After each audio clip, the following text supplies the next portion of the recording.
I do not care. It's just a guard. Welcome to the Sports Podcast. It's not the brightest. Really? I like that. Do that.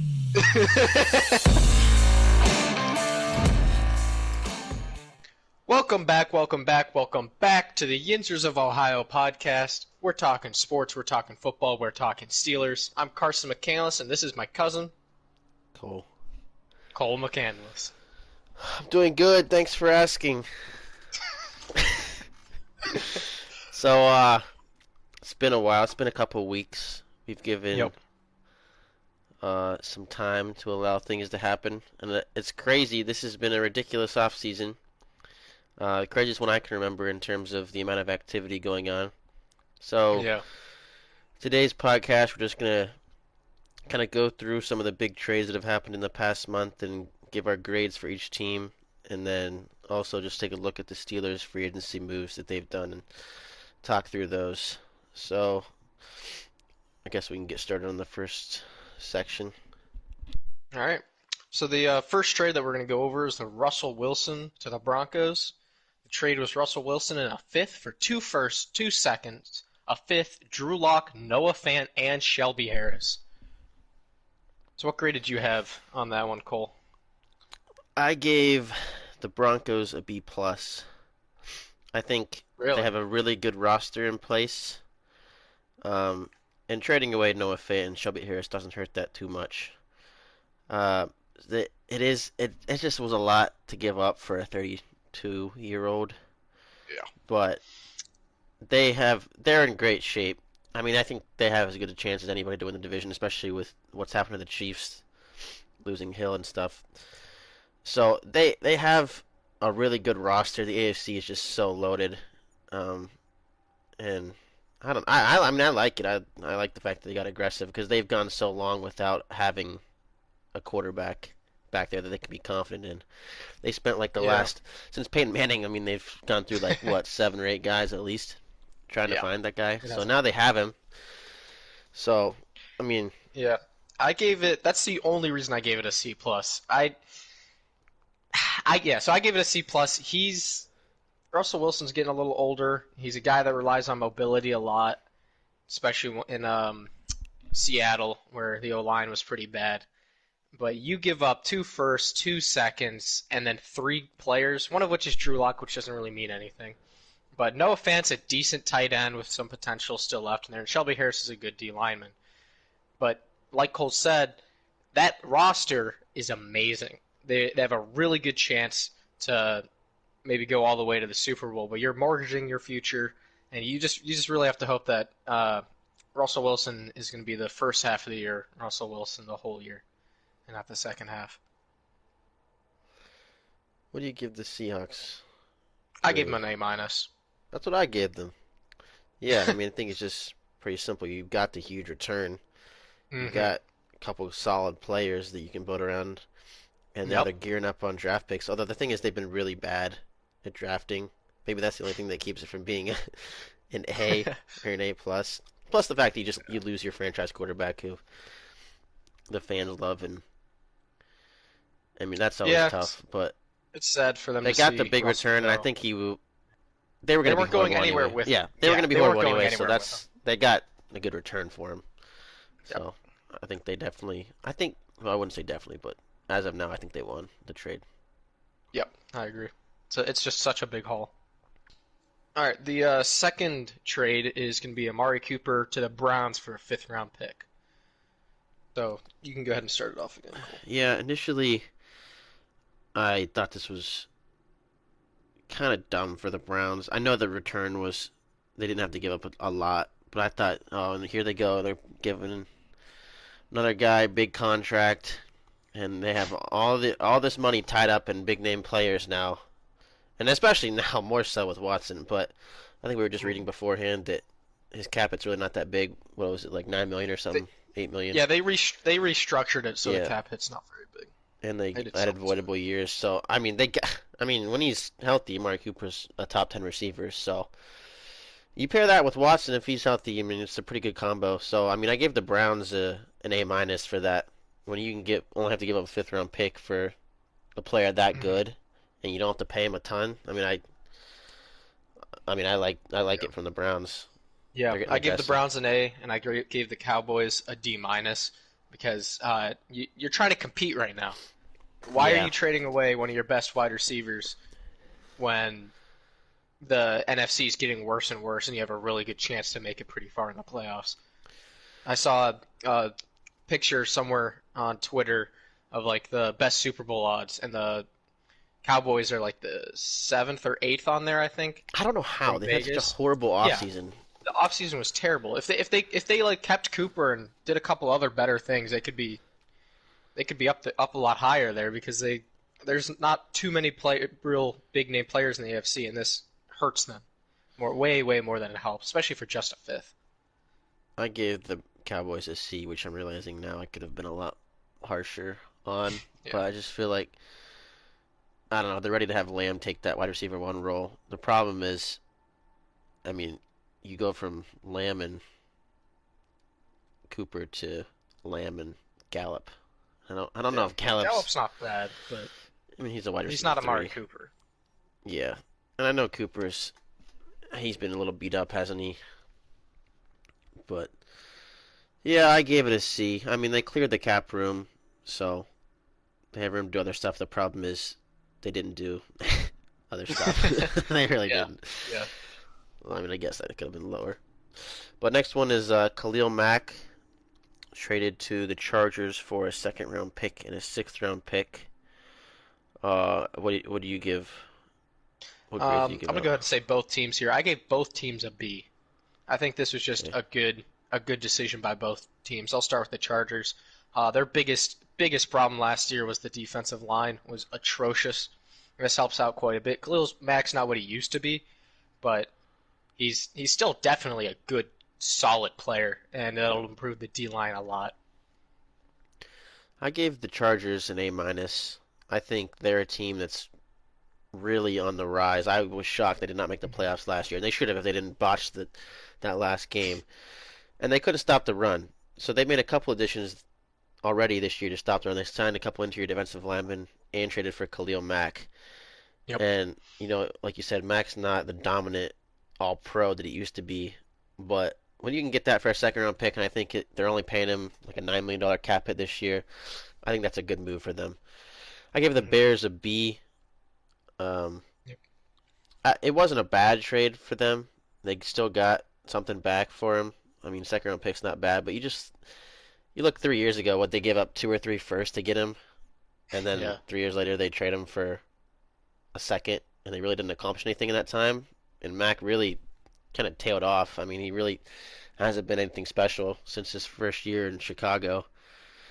So, I mean, not bad from both teams. I think it made sense both ways, but I Mhm. like the Chargers uh, side of it more as of now. Yeah, I don't mind the second and sixth rounder for the Bears. I think that was an okay get for getting rid of Mac, and Mac wasn't going to be doing too much for him. They're not going to be doing too much for the next couple of years, probably. All right. Next trade is Carson Wentz, a second and a seventh to Washington. In return, they got a second and two third-round picks, and one could become a second Yeah, it's like if he if plays like 75% of the snaps or something, which he will unless something he like gets that. hurt.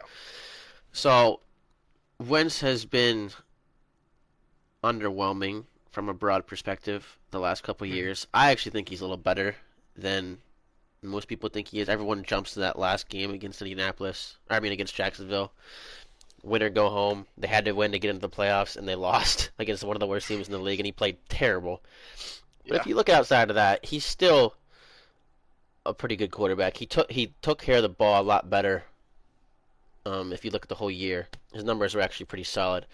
And I think he's still got a little bit of upside. He's still a solid quarterback. That being said, I gave Washington a C plus. Just looking around the league at other players that are kind of around his skill level, you could have gotten for a lot cheaper. And I mean, it's probably gonna end up being a second and a third when like you look at like the net trade and you take away the swapping seconds or whatever. So I mean, I don't love it. I think a lot of people would grade it a lot lower from Washington, but I still think Wentz is decent. so I'm going to give it a C plus. The rest would be Yeah, lower. I'm one of those guys that's going to give it a horrible grade. I gave it an F plus for Washington. Okay, what is an F plus? So I'll tell you why. Because they just gave up 3 picks for an okay quarterback with a little bit of potential, and the rest of their roster is trash. They're not going to be going anywhere I mean, with the this defense trade. is solid. Defense is okay, but I mean, Dude, you don't realize how there's weak the NFC is, though. I mean, they yeah, have a the potential NFC to is make the pretty weak. playoffs. I think with this trade, they might get into the playoffs. I don't think they're going to go anywhere with it though. I don't think it was a good trade for them. It's nice to get a quarterback, but you're not doing anything with that quarterback. So that's why I gave it an F plus because I mean they gave up some substantial picks there. Yeah, I gave the Colts an A minus because basically they were able to dump their guy that didn't work out, and they then swapped one of those thirds for Matt Ryan. So they basically just swapped Wentz for Ryan while also acquiring a second round pick. And I think Ryan could be an upgrade next year. So I like what the Colts did. I don't like their plan of getting a new average veteran quarterback every year, 6 years in a row. But when you look at it in terms of last year to this year, I think they did a pretty good job of getting value for Wentz. Yep, I gave the Colts a B plus. I said that they only gave up a first and a third to get Wentz in the first place, and now they're getting essentially a second and a third back. And I think it's fine. I mean, it's kind of sucky to go from a first to a second, but you get 1 year to see if this guy could become something special. It turns out maybe not, and then you get a lot of your investment back. Next one is Devontae Adams, traded to the Raiders. 5 years, 141 million for a first and a second. This one kind of came out of nowhere. Maybe there's some rumblings about it, but I certainly didn't expect him to get traded. I give the Packers a C minus. I gave the same exact grade, dude. I don't think it really makes much sense, especially when it's like every year we're like, man, Rodgers is getting old. He's still playing at a really high level. How long is that gonna last? Let's put a good team around him, and specifically, let's put good weapons around him. The team was already very shallow on weapons behind Adams, who is probably the best receiver in the league, and they just took that away. And they got back a late first and a second. I mean, I'm sure they're going to add receivers, but I don't think any of the options would be close to what Adams wanted. And I know Adams wanted a ton of money, and he got it. And, do you really want to pay that? But I'm thinking, with the Packers' window of trying to win, I think you do pay your top receiver that. Keep the best receiver in the league with Rodgers, who just re-signed, and try and win a Super Bowl. I don't think now's the time to be acquiring picks, especially when they've proven they don't really use these first-round picks in ways that are going to help them win right now. So, I don't love the trade from the Packers. Didn't make a ton of sense, and I don't love the trade for the Raiders. I give it a B minus for the Raiders. I give it a B. Yeah, I mean they got the supreme talent. The problem is you paid him a ton of money, and 28 you had to give up the first and the second, and you're probably still the fourth best team in your division. So, I do think it's important. I think it's smart not to look around at what other teams are doing in the league and base what you do off of that. And I think some people would disagree with that, but I think you just think of like the Steelers. They would never say, "Oh, we're going to tank this year because everyone else is too good." Like that's a horrible attitude to have in the NFL. You're never going to choose to not win. You always have to try to win in the NFL. And I appreciate that the Raiders are doing that. So we'll get to B minus, but that's a lot to give up, and you already don't have a great roster. I know they made the playoffs, but I think it was smarter than the Packers. But we'll see. Yeah, it's a huge contract though. So that's 5 years, 141. That's just so much money that's going to be locked up into a wide receiver, and you got to hope the rest of your roster is going to be good enough during that time because you're not going to be able to spend as much on the other guys. Yeah, I gave the Raiders a B, Packers a C minus, like you did for the Packers there. It's just Rodgers and Green Bay now. That's it. I mean, I don't think the Packers are going anywhere with this trade. I mean, it's hopefully you get that first round pick and you spend it on a really good wide receiver to give to Rodgers, and then you're slightly worse off than you were before. You're not better off from this at all. So. Yeah, next one is the Deshaun Watson trade. This is a huge one that kind of came out of left field, especially, well, the Browns part of it did at least. So that was Deshaun Watson in a sixth for 3 first-round picks, 2 fourth-round picks, and a third-round pick. And then the Browns signed him to a 5-year, $230 million contract that is fully guaranteed when he is likely to get suspended for half the year at least, and also still has all of these civil suits pending. I don't see how this is a smart trade at all for the Browns. This is just flat out stupid. Yeah, I gave the Texans a AAA plus. I mean, this is insanely good if you're a Texans fan because you get 3 firsts for a guy who does not want to play with you at all. Yeah, then, I also gave the Texans an A plus, not a AAA plus, but yeah, I mean he wasn't out anybody anyway. You got out of all the trouble around him, and you got a massive haul for him. The Browns basically said, "We don't care that he's in all this trouble. We're just going to give you this huge haul anyway." Yeah, you got to hope as the Browns that he comes back and he can play as good as he did before, because this guy hasn't played football in at least a year. Is it 2 years that he hasn't played? It's like a year and a half or something. Yeah, it's at least a year. I mean, he was really good the last time he played. He was like a top 4 quarterback, and if you can get that, then this trade is okay for the Browns. Yeah. And then, because at least you'll have a really good quarterback, which the Browns have not had since, I don't know, maybe Baker's rookie year. You look at this for the Browns, and they moved the contract around so that his base salary this year is only $1 million. And then it's loaded the rest of the way. It's like $50 million a year, so it's going to be nuts.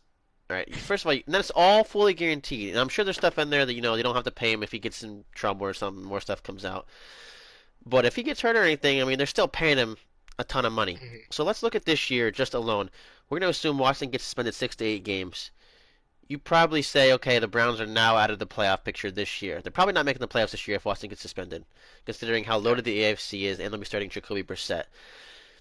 Then you look at the next year's. Then Watson's cap hit goes to 50 so million or whatever it is, and they've already got all this money tied up in other guys. A lot of money tied in for these free agents. They've done a lot of free agent work the last few years. I just don't see how this gives the Browns a chance to win Super Bowls, even if you take the off the field stuff away. Because if you look back at the last 10 to 15 Super Bowl winners, there's like none that have won it on big contracts. Like, there's like a 10-year gap when Brady didn't win, when he was actually taking pretty big contracts. Then we started to take pay cuts. That's when we started to win Super Bowls again. So if you go back and look back, it's all either quarterbacks on rookie deals or quarterbacks that are fairly cheap. Value at the quarterback position is really important for winning Super Bowls, and they just gave Watson the biggest contract, one of the biggest contracts in NFL history. And it's fully guaranteed. Fully guaranteed. I wanted to say that again, because if Watson comes out and he's for some reason not as good as he used to be, let's say he's the 10th best quarterback in the NFL. This is the worst contract in the league. It is, man. I don't know what the Browns were thinking. They just really badly wanted the best. I think I said that. I'm assuming I gave him a C-, and I'm assuming that Watson comes back with most, if not all, of his talent. But if he doesn't, then this is horrid. This is an awful, awful, awful trade. You just gotta hope as the Browns that Watson comes back and he can carry your team for the next 5 years, because you're not getting any more talent next 3 years. Yeah. Plus they traded away all their picks. They really, it's just lose all around for the Browns, I think. But we'll see. Maybe this stuff will clear up with Watson. He's still a top 5 quarterback, and I still find it hard to believe they're going to win a Super Bowl. But I mean, they do got good weapons. They got a solid O-line still. Mm-hmm. They got Cooper now, and they got 2 of the best running back tandem. So we'll see. I think the Browns are a better team if Watson's playing right now. But the AFC is just so crazy. And just Yeah. what we said, he's probably going to get suspended. They're probably going to be out the first year, and then it just gets complicated with the salary cap down the road. So, yeah. Yeah, you got to hope the rest of the roster can carry Brissett the first couple of games, first few games actually. It's not just gonna be a couple, but because if Yeah. you can't, if they go like 1-5 or 2-4 or something like that, if it's a 6-game suspension, then I don't know that you're hoping for a wild card at that point because, like Cole said, this AFC is disgusting this year. All the talents in the AFC. Yeah. Well, that's kind of a thing that I kind of want to talk about at the end of this segment. But next one is Matt Ryan to the Colts for a third round pick. We kind of talked about this a little bit from the Colts perspective, but I do give the Colts an A minus. They don't have to pay him a ton of money. I get the Falcons a D. They have like a 40-some million dollar cap hit, biggest in NFL history. You only got a third for him. You lose your franchise guy who's done a lot for the city and was like a fan favorite. Maybe it's not that lopsided. I don't know. I mean, the Falcons, they have the worst roster in the league now. They're horrible. I mean, Yeah. I'll be shocked if they don't finish last in the entire league next year. They're just so devoid of talent. I can't name a single one of their receivers, which is crazy because I follow the NFL pretty closely. Uh, but, I mean, I just think it was probably smartest not to trade. I don't know, maybe not. I mean, now I'm kind of talking myself out of it, but I don't think it made a lot of sense for either team. Trading a guy who has a $45 million cap hit usually doesn't make a lot of sense. But I mean, I guess if the Falcons were going to be bad anyway, they got a third round pick in the process. So I gave the Colts a B plus and the Falcons a D minus.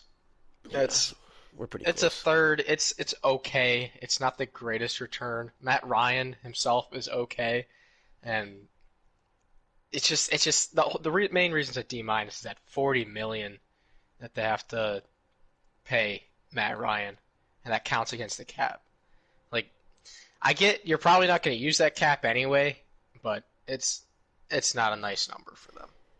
And the Colts, they just reload their quarterback room with another mediocre vet, like Cole said, and they'll be fine. And it only cost them a third, which is a little much, but I think it was a pretty good trade for the Colts.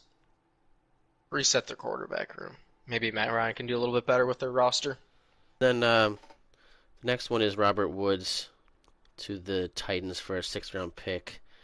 This one was kind of surprising. I mean, I know the Rams acquired Allen Robinson, so they kind of had one too many receivers. And Woods is coming off the ACL tear. But, I mean, people forget, this guy put up, like, pretty similar numbers to Cooper Kupp. They were, like, 1A and 1B in the Rams offense 2 years ago. This guy's pretty talented. I gave the Titans an A for this. When you gave up pennies, I mean, you gave up a 6th round pick for a guy that nothing. can complement A.J. Brown well. I think it's a good trade. I give the Rams a D+. I mean, just the opposite of that. I mean, Yeah, I gave the Rams D minus and Titans B plus. Yeah. Same thought as you. Robert Woods is good, and the Titans got him for scraps.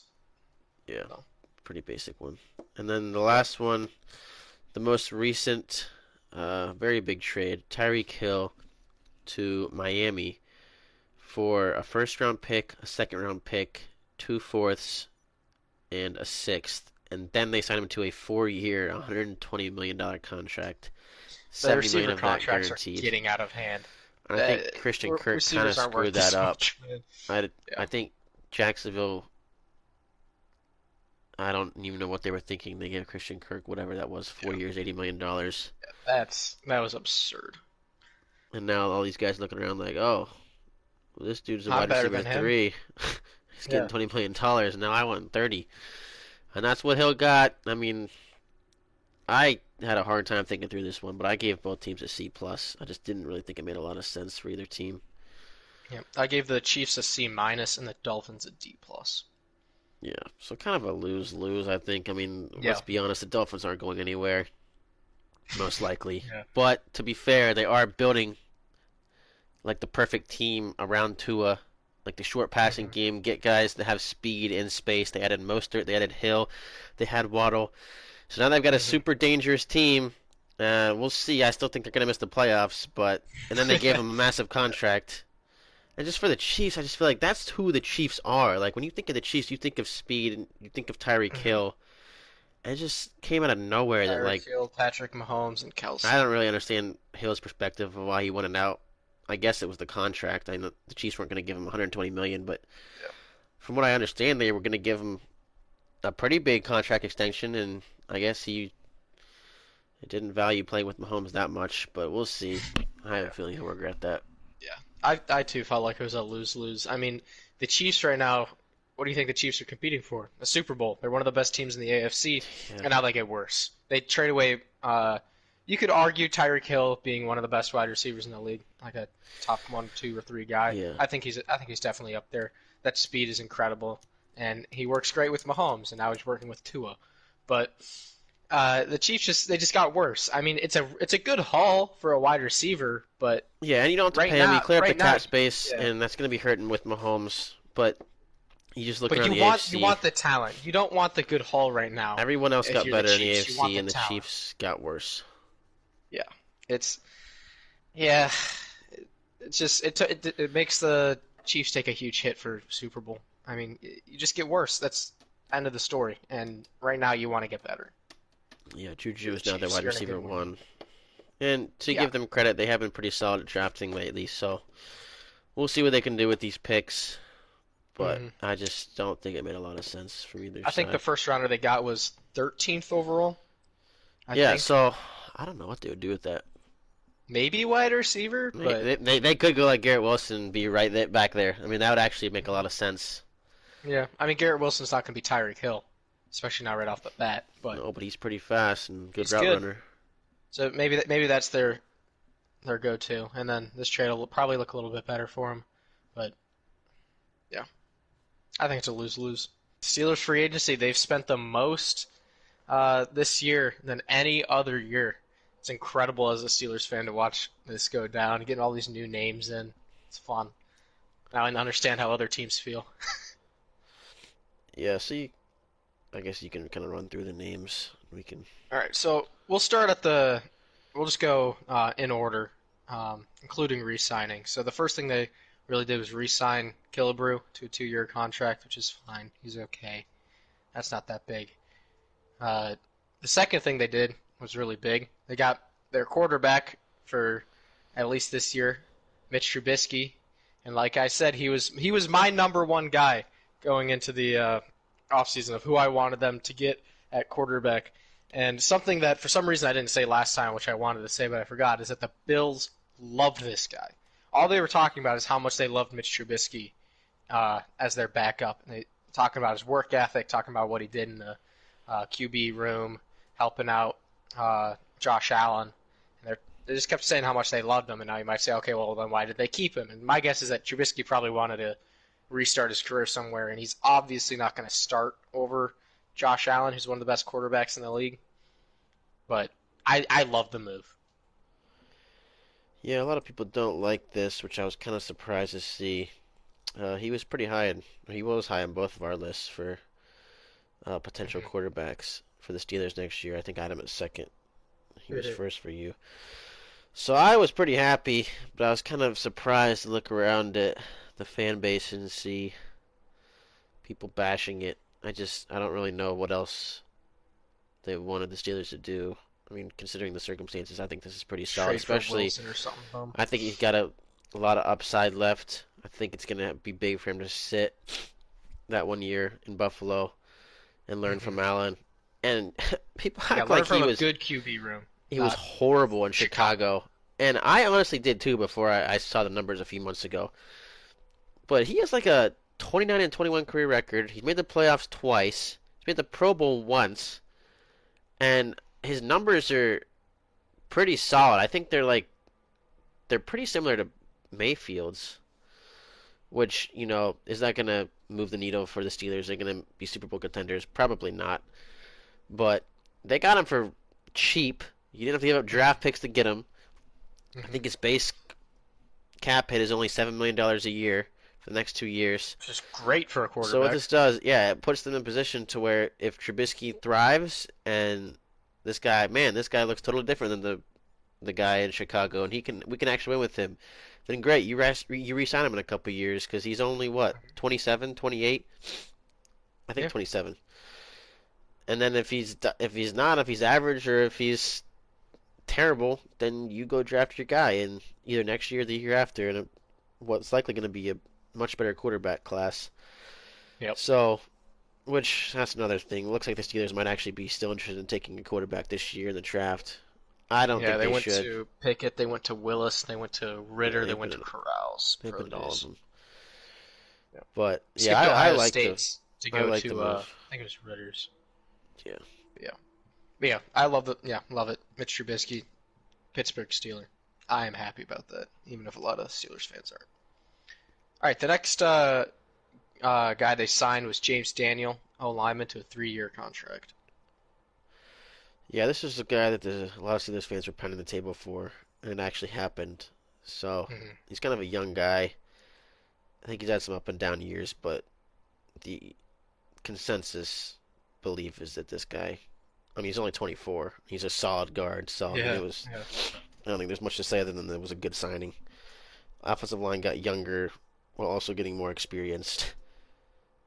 That doesn't really make sense, but you know what I mean. This guy has 3 full years of starting under his belt.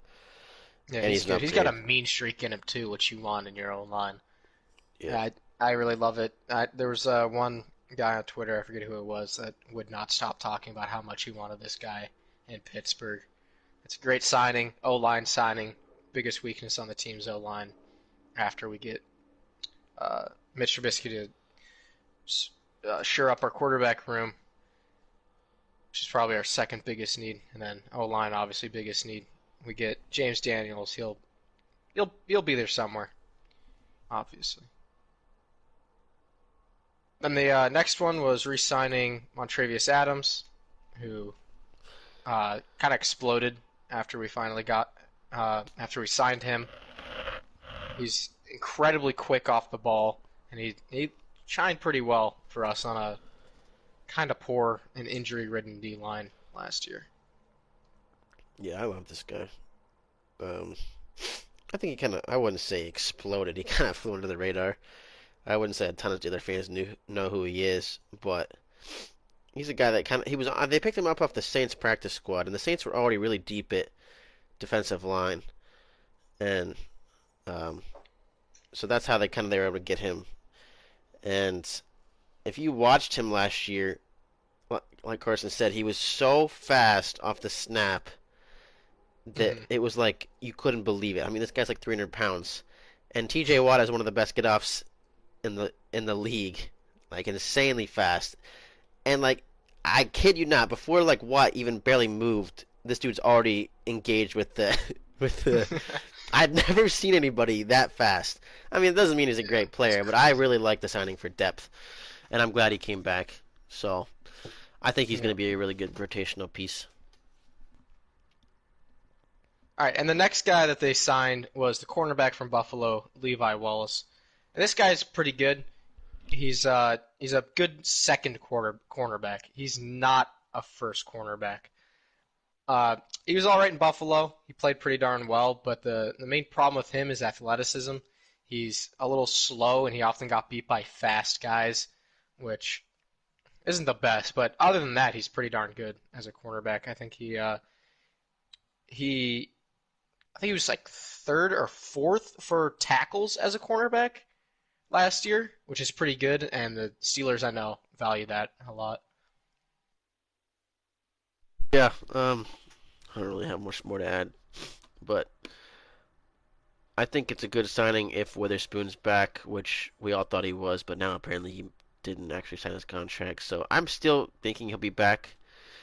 But yeah, without Witherspoon, there's still, even with Witherspoon, there's kind of a concern, okay, who's going to guard the other team's best receiver? Like a dominant wide receiver one. Witherspoon. And Witherspoon's pretty slow, too. They're both pretty slow. So that's kind of one concern, but I think you have solid rotational cornerbacks with Wallace, Witherspoon, Sutton. Yeah, the biggest problem there is that, and this is assuming Witherspoon is back, we have the slowest cornerback room in the league. Which is not something to be proud about. Is that a fact? Yeah, I believe so. I saw it on Twitter. So, Oh, but I think someone went and looked at all the 40 40 times, and times. Yeah. we have the slowest. That's No, a yeah, I little believe it. concerning. But, yeah. All right, the next thing is we re-signed Haskins to a 1-year deal.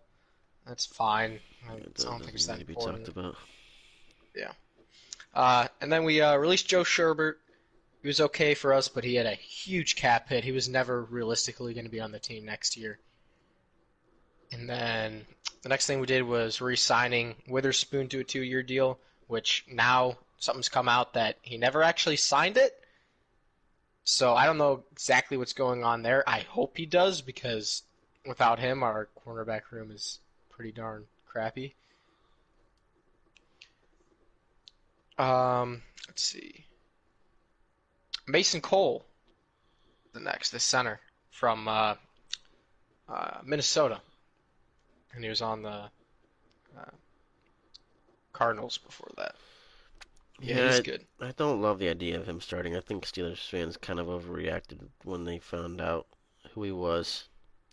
He played well against us last year when they gashed us for like 250 yards rushing. But I think it's best this guy is like kind of like a swing backup center / guard. But the problem is now he's probably the best center on the roster because you really don't want to start Kendrick Green again. Mm-hmm. I think they'll give Kendrick Green the chance to win the job. But, I mean, at the very least, it's good O-line depth. We'll see if they go with another interior offensive line in the draft. I don't think they will. But I've kind of cooled off on that signing a little bit. Yeah, I wanted them to get a tackle in free agency. And they did. Chooks Okorafor. They did. They re-signed Okorafor. But, I don't know. You know my thoughts on Chooks. I don't think he's that good. I think that was a little much for him. He's okay. He's a bottom starting tackle. His cap is actually really. It's not actually 10 million. It's like 8 or something. It's really not that bad. I don't think, especially when you look at what tackles are going for right now. So I think it made the most sense in terms of trying to win the next couple of years. He's still only 20. I think he's still only 25, so it's really not the worst. I hope one of the tackles fall. I think that's gonna be. We need to redo our Steelers big board, but I think the tackles are gonna be a bit more. It'll be next episode for us. Yeah. Stay tuned. After that, we get Miles Jack. Yeah, that was definitely the most surprising one of the offseason. Probably also the best, other than maybe Trubisky. I certainly was. The Jacksonville just kind of cut him out of nowhere. They are so terrible. I mean, I don't know why anyone would ever want to play in Jacksonville. So many things they did this offseason were just head scratching. I don't know what they were thinking, but we signed him to, I think it's 2 years, $16 million, so only $8 million a year, which is pretty good considering he's like a Pro Bowl level player. So I'm excited to see him next to Bush. Hopefully Bush kind of regains his form, and then we have 2 fast linebackers in the middle of the field that'll be able to play behind hopefully a much improved defensive line. So I really like the way the defense looks right now. Yeah, this defense is scary. Other than maybe cornerback, everything else about it is and disgusting. Assuming they get a safety, but yeah. Then the last signing, as of this recording, is the wide receiver / kick returner, Gunnar Olszewski. Pronounced that correctly, surprisingly enough. Yeah, he's fine. I mean, what's his face? He left. Ray McLeod. Yeah, he left, and I liked him. I think that the Steelers fans hated on him a little too much, and I don't really blame him. I think he was about as good as Eli Rogers, who I really liked.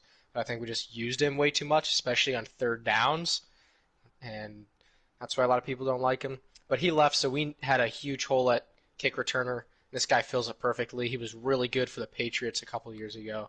All-Pro. So I'm happy to see him. Yeah, he's an All-Pro returner. He's kind of got a cool personality too. people will grow to like him pretty quick. But Yeah. in terms of like play on the field, he's a better returner than McLeod, but he's not the receiver that McLeod was. Wouldn't expect him to really do anything um, on offense. Yeah, you'd probably want him to be like your fourth or fifth wide receiver. Yeah, at least a fifth. And right now he's worst. our third. Yeah, so pretty much wraps up the signings, free agency stuff. So far, I think we've done pretty darn well as a team. Need hopefully this Witherspoon stuff smooths over and he signs if he hasn't already. I'm not exactly sure what's going on there, but other than that, I think our biggest hole would be the safety position. We have might re-sign Edmonds, hopefully, or the Honey Badger could be another option that I've been hearing a lot. What are your thoughts on those two, Cole? I don't know. Tyrann Mathieu's name has been tossed around a lot, and he's not the dominant safety that he was a few years ago, but he's still good and probably out of the Steelers' price range. But a lot of the Steelers reporters are saying, no, no chance this happens. I think there is a chance. I think because they were saying the same thing about Miles Jack, and the Steelers have been pretty aggressive this offseason. I think Mathieu will have to take a pay cut for sure.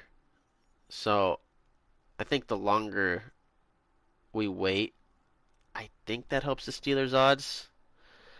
But, I mean, we're not going to be able to pay him the most money compared to these other teams, but I would welcome it for sure. I also don't get the Edmonds hate. I think he's gotten better each year, and he complements Minkah well, and he's reliable. He doesn't miss time. And, you don't hear his name a lot, which can be a bad thing, but I think it's also a good thing because he's not making mistakes. Yeah. So, I mean, I'm fine with Edmonds. I mean, as long as they bring him back at a reasonable price, and I think the defense you could pretty much be done with from like a starter level going into the draft, and then I think you address receiver.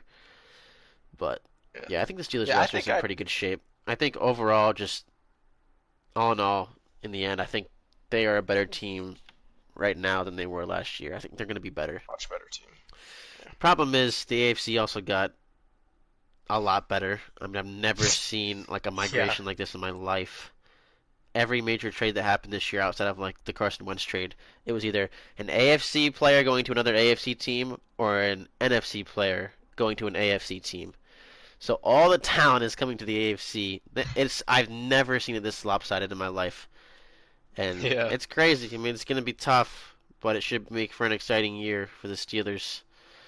I don't know if I would count on them to make the playoffs, but I think they'll be in every game because of how good their defense is. I think the offense is also a little bit improved. So while they were a playoff team last year and they also got better, I think they're probably, as of now, out of the playoff picture just because of how crazy the talent migration was between conferences. Yeah, the AFC West could straight up take all the wild card spots by themselves. So you have to hope you win your division if you're the Steelers, and have to. Which I wouldn't count out. The Steelers, I think they kind of like this underdog mentality. And Baltimore is going to be really good next year. Cincinnati was in the Super Bowl, and the Browns are a better team. So it's going to be tough, but I think the Steelers are going to surprise people. I think as of now, I still predict the Steelers to win 9 or 10 games, which I think a lot of people outside of Pittsburgh would laugh at. I don't know. I feel like the hate for the Steelers every offseason is a little bit more than it should be. But I think that's pretty much it for this episode. Next episode, we're going to kind of shift to more draft stuff, and both overall and Steelers specific, and kind of look at where the Steelers should go, considering what they did in free agency, because their needs and their big board is going to be a lot different than it was when we did the last episode a couple weeks ago. So, you have anything to add? No, I think that's about it. It's a pretty good episode, I think. Yep. Enjoyed it. Sports Podcast.